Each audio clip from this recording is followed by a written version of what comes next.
Hello and welcome to the Michigan and Trumbull podcast. I'm Alex Freeman, joined as always by Luke Jaconis. Luke, how's it going? Good. I did a John Cena salute, pointing right to the camera, and then you go beat up some guys in the ring. I'm good. How are you, Alex Freeman? What's up, buddy? No, don't mind me just posting to our socials that we are live currently on YouTube. That's what we like to see. That's right, folks. We are live on the YouTube right now. If you want to make sure that you get notified when we're live, go follow us on all the socials.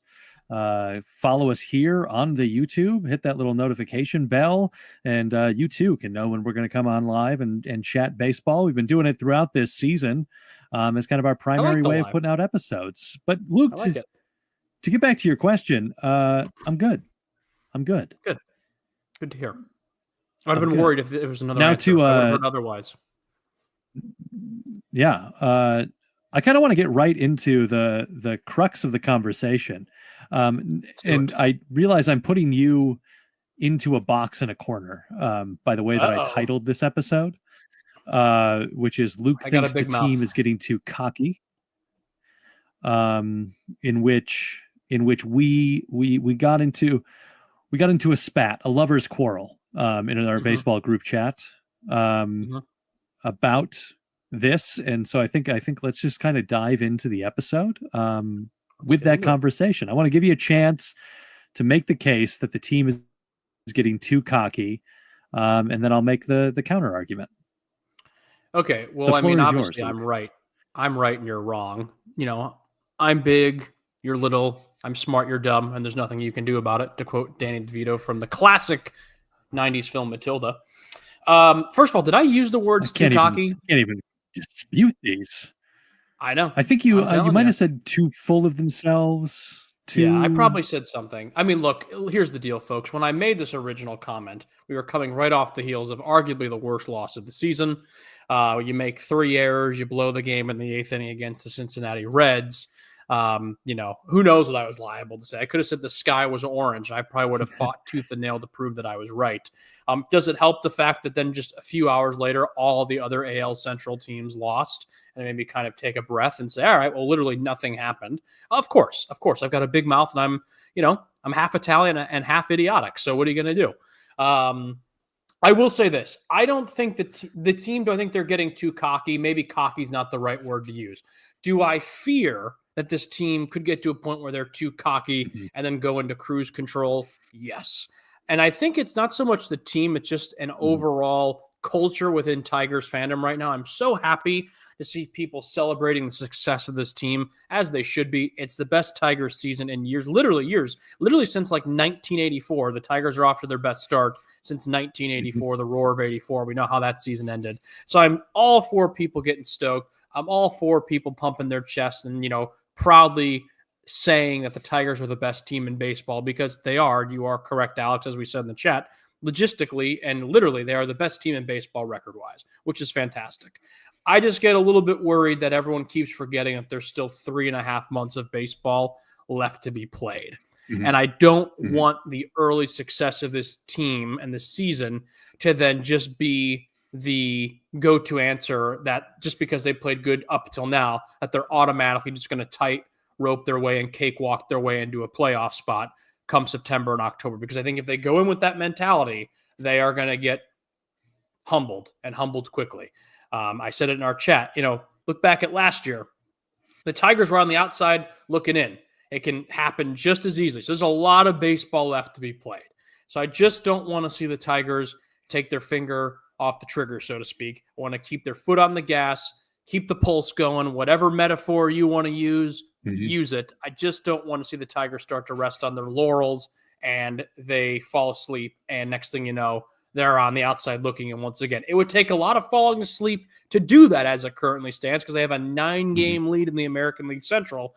But again, a 9-game lead with 3.5 months left to go, you start playing some sloppy, stinky, cocky baseball, you could be in a situation where you are on the outside looking in. Do I think that's going to happen? No. Do I think the this Red Series was just a really bad series overall? Absolutely. I think it was the worst series of the season, even worse than the sweep at the hands of the Dodgers. the opening series. At least in those games, they were competitive. These last 2 games, the Tigers just didn't look like they cared, quite frankly. Defense was terrible. Pitching was awful. Bullpen wasn't great. And just some sloppy baseball across the board. So I don't know how much of a debate we can have, and I'm already kind of conceding to the point that I probably was a little bit emotional, got a little bit too choice with my words. But I will say, I do just caution everyone to take a slight pause. And even though that they're having success early in the season, I don't want people to think that that's automatically just going to mean they're going to win the World Series. There's a lot of work still left to be done and a lot of hard work to come. Mm-hmm. And I just don't want people to get complacent given how good this team has played thus far.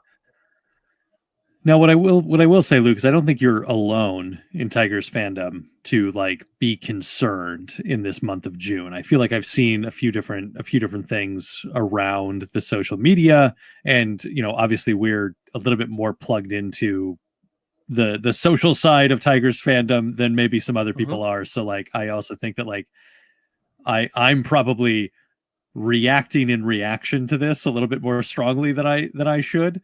But to what people are feeling, for those that are like, I hope we're not resting on our laurels of a successful early season. Like if we look at the month by month splits, 18-9 in April, 19-12 if we include the 4 games from March into those totals, 19-9 in May, and currently 8-6 in June, which obviously feels significantly worse than 19-9 the previous month felt.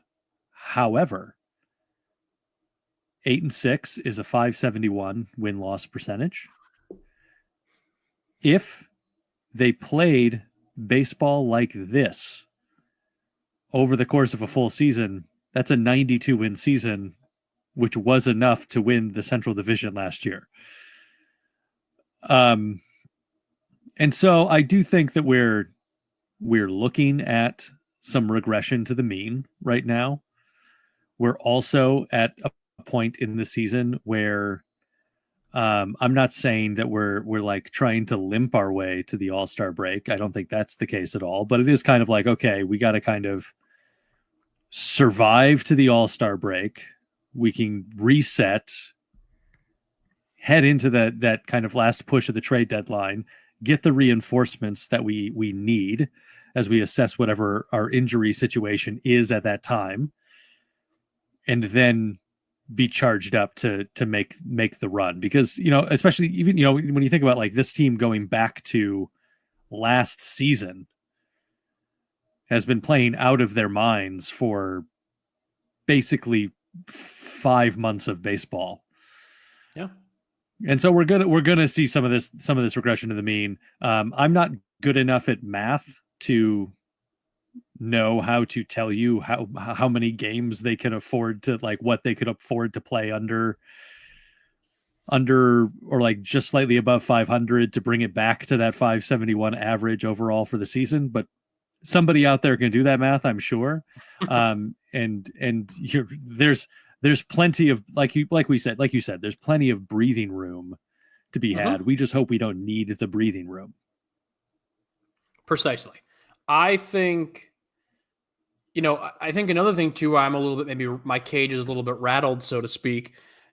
The injury bug has not gone away from this team this season.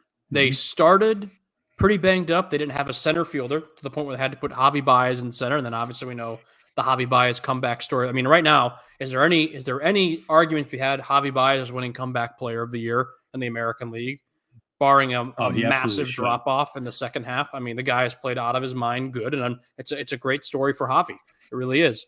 But they started banged up. The only reason he won't is for the same reason that AJ Hinch didn't win Manager of the Year and Dan Campbell has not won an NFL Coach of the Year. That's the only reason Javi wouldn't win Comeback Player of the Year, is because nobody respects Detroit. Yeah. Yeah. There you go. Yeah. No, I think they started out obviously banged up. Didn't have any center fielders throughout the season, and then pitching was looking solid, real solid. In terms of bullpen arms and in particular in the rotation. Then Jackson Jobe. Tommy John surgery. I haven't talked about that yet, so we'll get into that. But I mean, you just lost your former number 1 overall pick for the Tigers in Jobe, which is a huge bummer. A huge bummer. I guess we can chat while we're here on it. Yeah, I mean, it just sucks. He was pitching pretty good baseball, and now there's a good chance we don't see him till probably late next year, or more likely spring training 2027.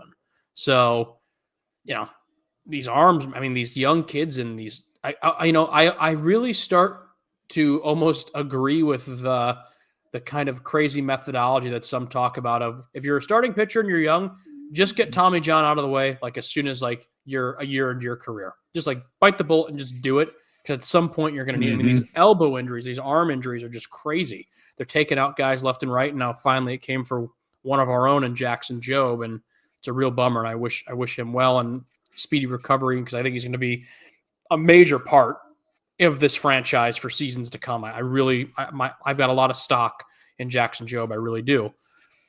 I think then also Reese Olson been battling some injuries. And then I think too, one reason why my cage again is a little bit rattled is this bullpen is not the same bullpen as last year. That is one argument I will not back away from. I'm not saying that they're a terrible bullpen.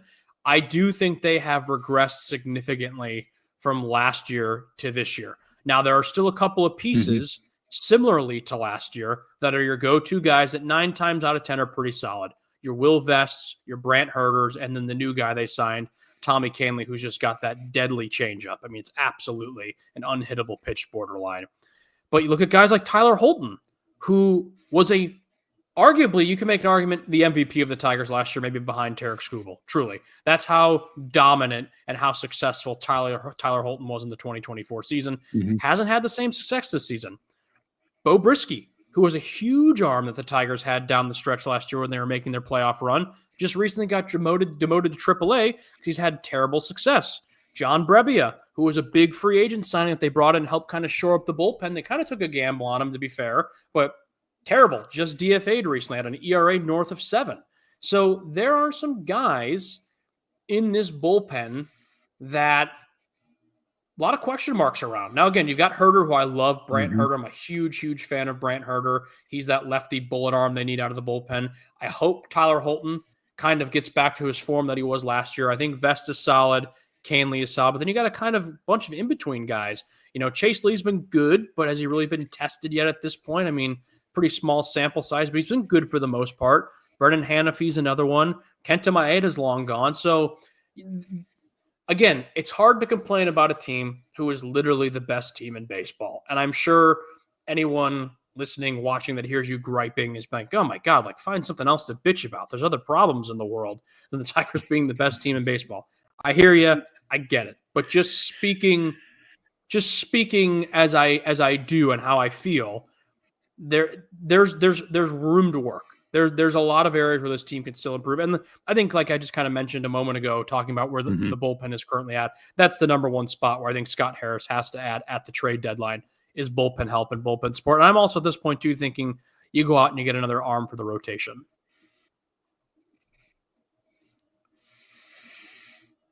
All right, Luke, here's the question. Okay. How many blown leads did the Detroit Tigers have in the 2024 campaign? Blown leads in the 2024 campaign. Well, not many down the stretch. We know that. So their last run when they were like 31-11 or whatever they were, 31-9. All right, blown leads or blown saves? I'm sorry. Let me clarify. Blown leads. Blown leads. Okay. So leads, anytime they had a lead and then lost the game. Oh, I don't know. That's kind of a loaded question, though, because like if they had the lead in the first inning, but in inning number 2, someone scores 2 runs and they're down 2-1, does that constitute a blown lead? I'm getting way too into this. I'm gonna suck at this regardless. I'm gonna say they had 34 blown leads last year. 33. Look at that. That's fantastic. Good job by Nailed me. it. I must have seen that. I must have Slumdog Millionaire that. I must have seen that number or that stat at some point over this last couple of months because that's just too good. How many comeback wins did they have last year? Hmm. The old cardiac Tigers, the gritty Tigs. The Gritty Tigs, the Gritty Tigs. They had a lot. I feel like down the stretch, I'm thinking of that Parker Meadows game. I'm thinking of the Gio Urshela Mm-hmm. walk-off Grand Slam game, the Matt Vierling walk-off homer game against Toronto. I mean, they came back a lot. The Yankee game with Parker Meadows on Sunday Night Baseball, the Little League Classic or whatever. I'm going to go that they had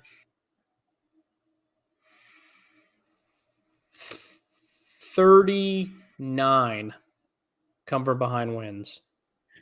Pretty good. 36. 36. Dude, I need to go to Vegas. I need to download the Hard Rock Bet app again and start putting down some paper to make some paper. Here's the other one for you from the 2024 campaign, and then we'll get into all these numbers for the 2025 campaign so far. Okay. How many one-run games did the Tigers play last year? Ooh. That's another one where I feel like there was a lot of one-run games they were winning late.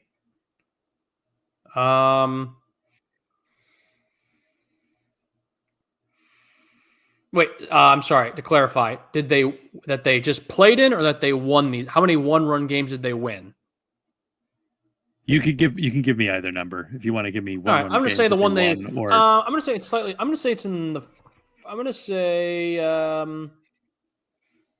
43.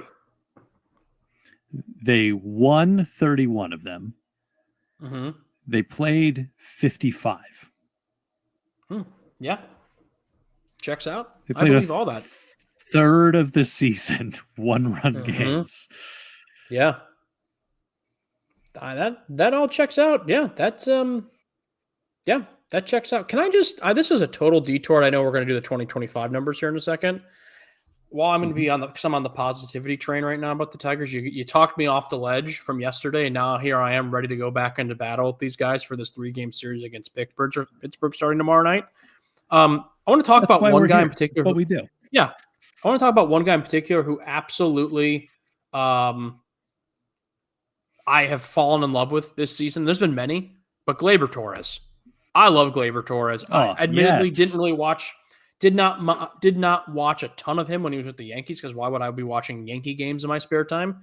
But man, guy does just not give up in at-bats. Currently is I believe, holding the most votes at second base starting in the All-Star game for the American League, which I love that.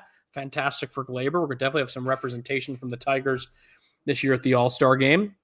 But man, Gleyber Torres rocks. And I've said it before on this show, and I'll say it again. I am convinced he was a big part of Javi Baez's rejuvenation. Those two guys are always in the clubhouse, always in the dugout, yucking it up, chatting. And I think this was just the kind of positive light that Javi needed for his time here as a Tiger. And I would love to see the Tigers extend Gleyber Torres. I don't know how it works overall in the big picture, but I don't really care. I'm going to go with another kind of gambling reference here. Play the hot hand. And Gleyber Torres is the hot hand right now. So I'm not saying go out and, sign him to a 5, 6, 7 year extension, but you want to go out there and throw him 2 years? Love it. Absolutely love it. Here for it. Yeah. I watched Gleyber a little bit more than you did while he was with the Yankees, just because I live in New York City. Didn't love him with the Yankees, but Gleyber with a beard, I'm all for it. The beard, man. Fear the beard. I think exactly. Tigers could have a pretty interesting infield over these next couple of seasons. You got Torkelson at first, Gleyber at second if they were to extend him. If you can move Colt Keith to third, that probably helps a lot with any potential defensive issues. Javi Baez right now, I've probably the first time since Javi has been here that I'm saying these words on this show. As of now, you pencil in Javi Baez next year as your starting shortstop going into the 26th season, and he's your starting shortstop. And he's played way better than Trey Sweeney this season. There's no denying that. Zach McKinstry definitely is that Swiss Army knife that AJ Hinch loves to have on the bench and to use, in all the different capacities that he does. So, and then you got Dylan Dingler behind home plate. Tigers infield looking really strong. I don't know. I'm sure it probably screws up the pipeline with some of these prospects, but I'll be really curious to see how Scott Harris handles this deadline in terms of the prospects, because we're so used to sell, sell, sell.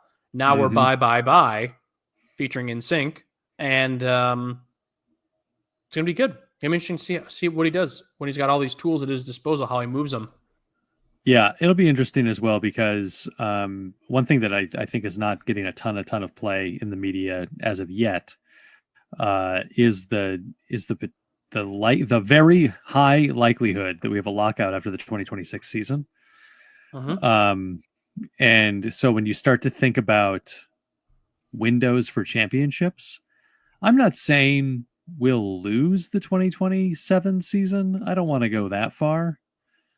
But suddenly you're kind of looking at like a 2-year window right now, then like this kind of like weird moment in the calendar, and then a new window will appear. And so like suddenly some of your guys that are sitting like 2 seasons away from being everyday guys, their value almost becomes more, what can I get for him to win now?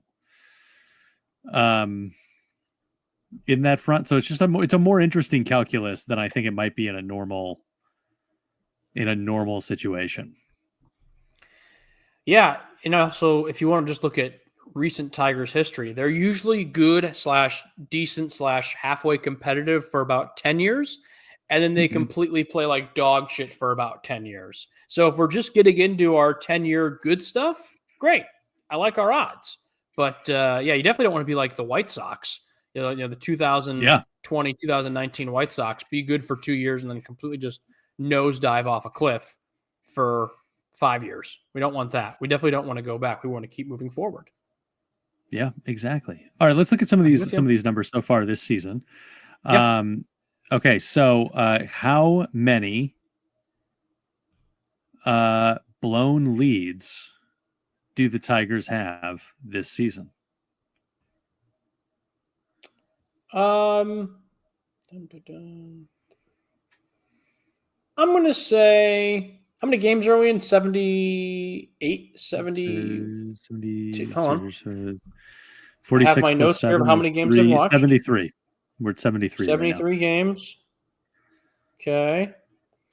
I'm going to say they've blown. This is just blown leads. I'm going to say 17. 9. Okay. I overshot it. Just a little bit. Okay. This is also like a really interesting like vibe check to the team, right? Like it feels like they've blown twice as many leads as they have. Right. How many comeback wins? I'm going to go 11. You're much closer that time. 14 comeback wins for the team. I was going to say 14. I should have stuck with my gut. Placido Polanco. Damn. How many one-run games either have they won or have they played in this year? Whichever number you want to give me. I'm going to say they've played in. Let's go with. Let's see here. Spencer Torkelson's number 20. 21 run games. Very, very close. 19, and they're 12-7 in those one-run games. Really got to stick with my gut here. Also was thinking 19. My first number went to 19. Silly me. The man's a savant with numbers. He just doesn't trust himself. I don't. I'm Rain Man with less confidence. Yeah. Which is just the worst kind of combination, really. You don't want to. Yeah, it's true. True. So I think, it's a very interesting thing because, like, it is definitely a team that I no longer, when they give up a run or two in the like first 4 innings, I'm not like that worried about it as a team. But at the same time, despite only 9 blown leads in the season, I am not as not as confident in the bullpen as I was last year.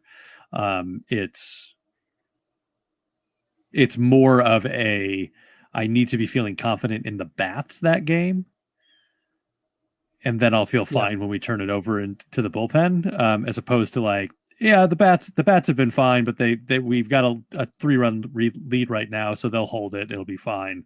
I don't have that kind of confidence in the bullpen. So that's a very interesting kind of spot to be in, and I think it's a different spot that we've been in recent history. I think this is also the first year too, and I'm not like throwing Chris Fetter under the bus because I think he's done. I still think the man should have a statue someday at Comerica Park with what he's done during his time as a Tiger. But I think this is probably, I would say right now, outside of maybe Tarek Skubal, the weakest we've seen the pitchers perform as a whole during Chris Fetter's time here in Detroit, which is kind of shocking to say, and I'm sure some people will vehemently disagree with me, and that's okay. But just anecdotally speaking, I feel like I've seen the starters more or less struggle, and again, that's more recent than overall. And then, but I think this is one of the weaker bullpens during Chris Fetter's time here, you know, as a Tigers pitching coach. So, and again, we're coming off the heels, I feel, of last year where the pitching was so dominant. I mean, obviously Tarek Skubal is even more dominant than last year right now, which is just shocking to say. But, you know, Jack Flaherty has not been as solid as he was last year. Reese Olson, it's kind of hard to get a gauge because he was just kind of pitching okay. Then he kind of got good, but then he got hurt. Jackson Jobe, you know, done for the year. We just saw, you know, only 6 or 7 starts out of him. Casey Mize, definitely much better than last season. But now he's also kind of hit a bump in the road to his last few starts. You know, so maybe I shouldn't say it's the weakest pitching that we've seen thus far from Chris Fetter. It just feels like the follow-up from last season, and considering the fact it's still so many of the same guys, it just doesn't, the magic doesn't feel quite there like it was last year. Like if they had to do pitching chaos every day like they were doing last season right now, I'd be very worried, and I don't know how many games they'd be winning like they did last year. You know, I think that's one of the things, and I'm just kind of having this thought, as you talked through that, of like last year, the last 2 months of the season, pitching chaos was really fun. And it was sort of like who knows what's going to happen this year. Coming into the season, it felt like we should have had a much more like traditional, we're settling into it. This is the rotation every, you know, every 5 days, we kind of know what we're going to be seeing over the course of those 5 days. And this is what it's going to feel like. And then we'll hand it over to the bullpen, who was able to handle pitching chaos last season. And so in AJ's matchups, we trust he's going to kind of pull all the right levers at the right moment. And it just feels like, because of injuries, because of a little bit of maybe like backsliding in the case of a guy like Flaherty, it just like, it has felt like this kind of like weird in between of this moment of like the days when we had that, you know, the Verlander, Scherzer, like every member of the rotation is an ace kind of feeling, versus the AJ's just going to throw matchups at things, and he's going to completely dominate it. I mean, you know, who saw AJ pulling Jake Rogers onto the mound? Who had that on their bingo cards? You know, I think that that used to be Harold Castro's job back in the day. If people can remember from a few seasons back, hitting Harold was hurling Harold.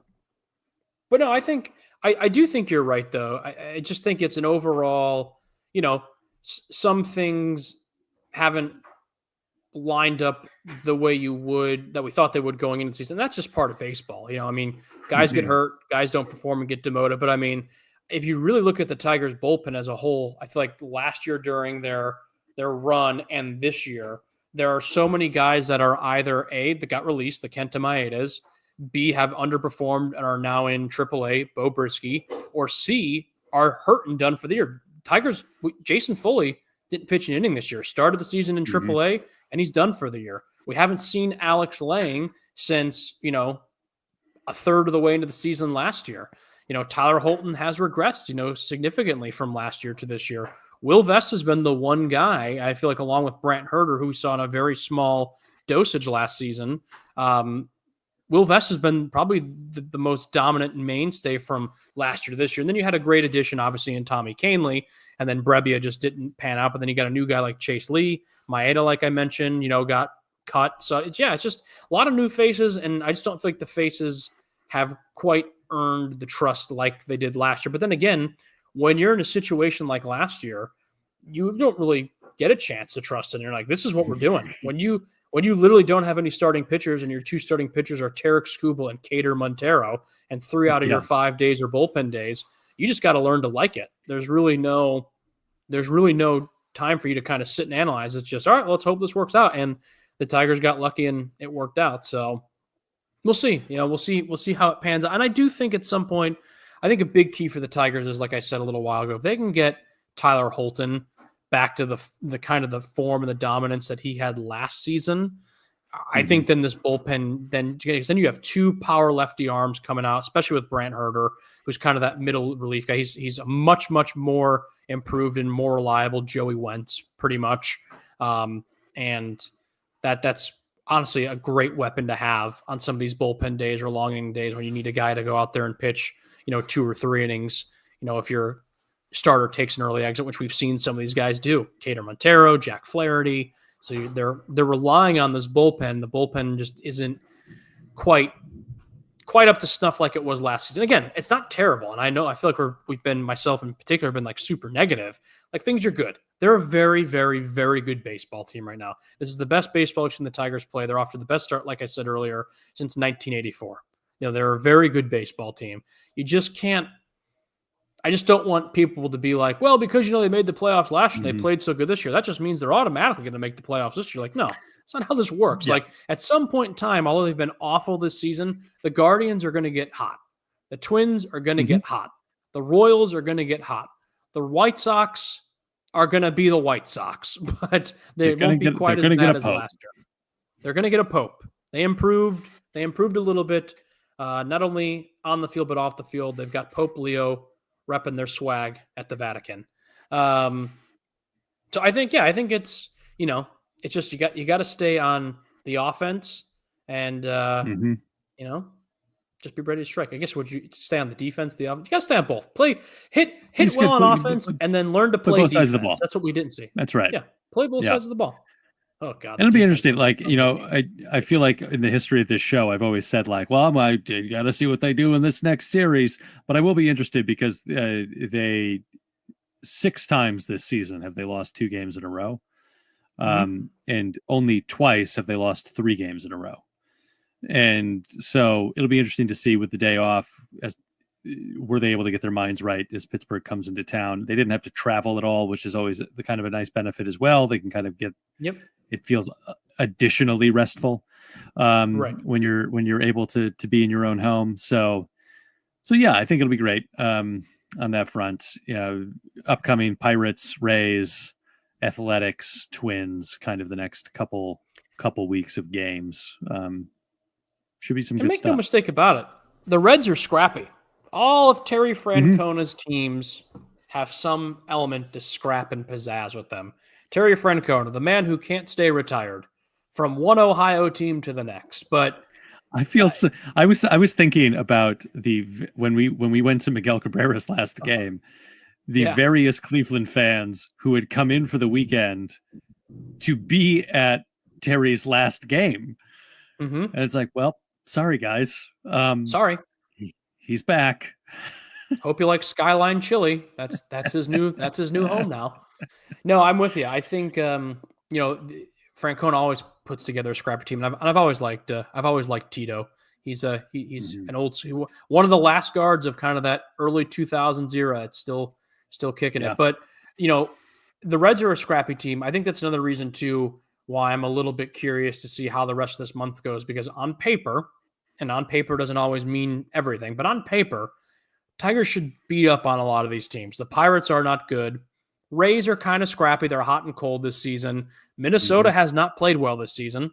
They have not. Yep. And the Athletics are not a good baseball team. They started off pretty scrappy and good, and they have just really kind of fallen on their face, these last few weeks. But I say it every time we mention the Athletics, the Athletics always play the Tigers really, really well. And for whatever reason, regardless if they know how to win 90 games or 40 games in the season, the A's find a way to always be a thorn in the Tigers' side. It is just always been the case as long as I've been a fan of the Tigers. So there's no rhyme or reason to it. So that's why it's going to be an interesting next few weeks. And I think also, too, going back to the Reds series, I think one reason why I was so frustrated following the monstrosity that was that Sunday's finale when the defense just completely went on an early sabbatical. Everyone always says how when the Tigers lose, they come back and bounce back the next day and just like pretty much scrap that loss and just new game, let's go, clean slate.